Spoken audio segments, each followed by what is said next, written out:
যাই হোক, আসসালামু আলাইকুম। আজকে আবার আরেকটা ভিডিও নিয়ে আসলাম আপনাদের মাঝে।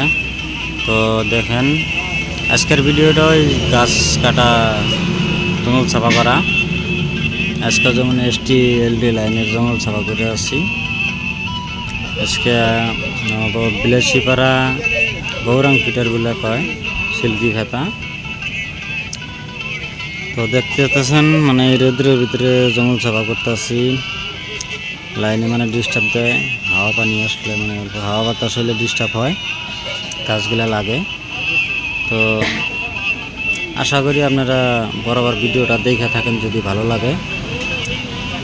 দেখেন লাইনম্যান যেগুলো সহায়ক যেগুলো কাম করে থাকে এগুলা মোটামুটি ভালো কষ্ট করে আর কি। তো আমরা যেহেতু সহায়ক আছি, দেখতেছেন এই যে গাছগুলা কাটতেছি। তো কমপ্লিট লাইনের তার যেগুলা গাছ আছে কমপ্লিটগুলো সাফা করে আসি, যাতে লাইনটা ঠিক থাকে। আর যেগুলো পাবলিক ধরেন না, কেউ পিএসআর করে ফোন করে, হয়তো কেউ বুঝে না, কেউ জানে না, তার জন্য দেখানোর জন্য বুঝতেটা দেখেন, আপনারা বোঝার চেষ্টা করেন। হয়তো কিছুগুলো পাবলিক খুব পিএসআর করে যে লাইন থাকে না, কে এটাও ঠিক, লাইন থাকে না। কিছু সময় গরমের সময় শেডিং দিয়ে থাকে। আর এই যে এখন দেখতেছেন জঙ্গলগুলো সাফা করতেছি, জঙ্গলগুলোতেও লাইন ডিস্টার্ব করে, তার জন্য সাফা করে আসি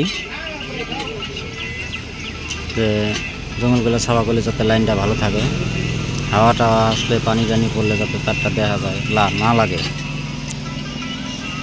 তো আগেও একটা ভিডিও দিয়েছিলাম জঙ্গল সাফা করা। তো যে দেখছেন অলরেডি বুঝবার পাইছেন। তো আশা করি